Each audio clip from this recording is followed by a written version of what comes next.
श्री स्वामी समर्थ.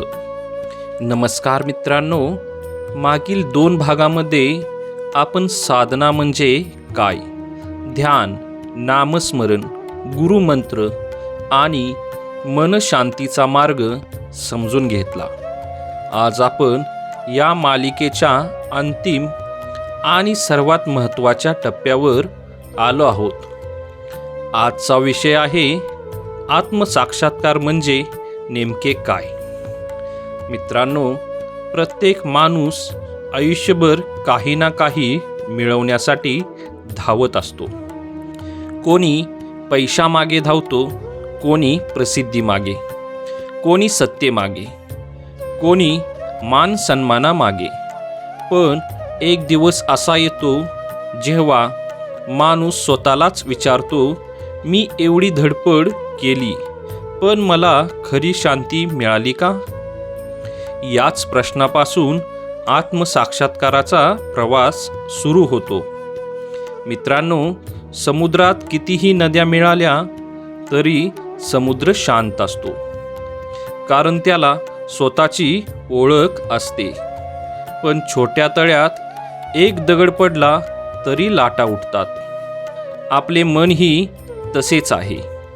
ज्याला स्वतःची ओळख नाही तो प्रत्येक शब्दाने दुखावला जातो, प्रत्येक टीकेने खचतो, प्रत्येक अपयशाने तुटतो आणि प्रत्येक यशाने अहंकारी होतो.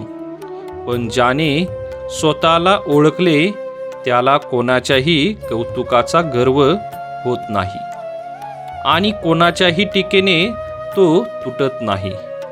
मित्रांनो, अहंकार हा आत्मसाक्षात्काराचा सर्वात मोठा शत्रू आहे. अहंकार म्हणतो मी मोठा, आत्मा म्हणतो सर्वांमध्ये परमेश्वर आहे. अहंकार म्हणतो माझेच बरोबर, ज्ञान म्हणते प्रत्येकाकडून काहीतरी शिकता येते. अहंकार माणसाला इतरांपासून दूर नेतो, नम्रता माणसाला देवाजवळ नेते. झाडाला जितकी फळे लागतात तितके ते खाली झुकते. तसाच खरा ज्ञानी माणूस जितके ज्ञान मिळवतो तितका अधिक नम्र होतो. मित्रांनो, आपण मंदिरात जातो, नतमस्तक होतो, प्रार्थना करतो, पण जर घरात येऊन पुन्हा राग, द्वेष, मत्सर आणि कटू शब्द बोललो तर पूजा अपूर्ण राहते. खरी पूजा म्हणजे प्रत्येक माणसाशी प्रेमाने वागणे. खरी आरती म्हणजे एखाद्याच्या डोळ्यातील अश्रू पुसणे. खरा प्रसाद म्हणजे भुकेल्याला अन्न देणे.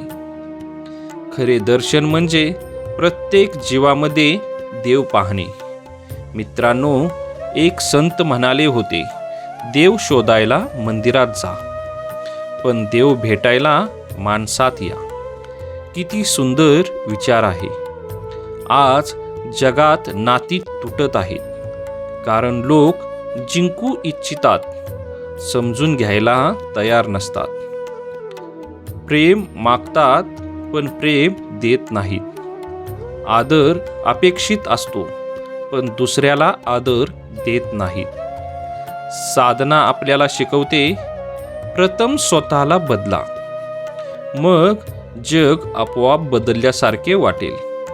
मित्रांनो, जीवनात दुःख येणारच, संकटे येणारच, प्रिय व्यक्ती दूर जाणार, अपयश येणार, आजार येणार, हे कोणीही टाळू शकत नाही. पण साधना आपल्याला दुःख संपवायला शिकवत नाही, तर दुःखातही स्थिर राहायला शिकवते. जसा पर्वत वादळातही हलत नाही, तसे साधकाचे मन संकटातही डळमळत नाही, कारण त्याच्या मनात श्रद्धा असते, विश्वास असतो आणि गुरुकृपेचा आधार असतो. स्वामी समर्थ नेहमी सांगतात, भिवू नकोस, मी तुझ्या पाठीशी आहे. या एका वाक्यात संपूर्ण अध्यात्म दडलेले आहे. जेव्हा जीवनात अंधार वाटेल तेव्हा हे शब्द आठवा. जेव्हा सर्वजण साथ सोडतील तेव्हा हे शब्द आठवा. जेव्हा स्वतःवरचा विश्वास कमी होईल तेव्हा हे शब्द आठवा. श्रद्धा ही चमत्काराची सुरुवात असते. मित्रांनो, आजपासून एक छोटा नियम करा. सकाळी उठल्यावर परमेश्वराचे आभार माना. 10 मिनिटे ध्यान करा. श्री स्वामी समर्थ या नामाचा जप करा. दिवसभरात किमान एका व्यक्तीशी प्रेमाने बोला. एखाद्याला मदत करा. रात्री झोपण्यापूर्वी स्वतःला विचारा, आज मी कोणाचे मन दुखावले का? जर उत्तर हो असेल तर मनापासून क्षमा मागा आणि उद्या अधिक चांगला माणूस होण्याचा संकल्प करा. हीच खरी साधना आहे. हीच खरी पूजा आहे. हीच आत्मसाक्षात्काराची सुरुवात आहे. मित्रांनो, लक्षात ठेवा, जीवन किती मोठे आहे हे महत्त्वाचे नाही. जीवन किती सुंदर जगलात हे महत्त्वाचे आहे. पैसा मागे राहतो, संपत्ती मागे राहते, पद मागे राहते. सोबत येते ती फक्त आपली कर्मे. म्हणून प्रेम पेरा, सेवा करा, सत्य बोला, नम्र रहा, श्रद्धा ठेवा आणि रोज थोडी साधना करा. एक दिवस असा येईल जेव्हा तुम्ही आरशात स्वतःकडे पाहाल आणि म्हणाल, आज मला माझा खरा मी सापडला.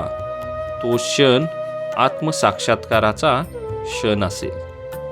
मित्रांनो, या 3 भागांच्या मालिकेत आपण साधना, ध्यान, नामस्मरण, गुरुमंत्र, अहंकाराचा त्याग आणि आत्मसाक्षात्काराचा मार्ग समजून घेतला.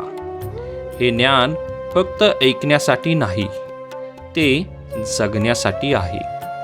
आजच सुरुवात करा, कारण हजारो मैलांचा प्रवासही एका छोट्या पावलानेच सुरू होतो. जर ही संपूर्ण मालिका तुम्हाला आवडली असेल तर व्हिडिओला लाईक करा, आपल्या मित्रपरिवारासोबत शेअर करा आणि अशाच आध्यात्मिक, प्रेरणादायी आणि जीवनाला दिशा देणाऱ्या व्हिडिओंसाठी आपल्या चॅनेलला नक्की सबस्क्राईब करा. शेवटी आपण सर्वजण मनोभावे एकत्र म्हणूया, श्री स्वामी समर्थ. दिगंबरा दिगंबरा, श्रीपाद वल्लभ दिगंबरा. भिवू नकोस, मी तुझ्या पाठीशी आहे.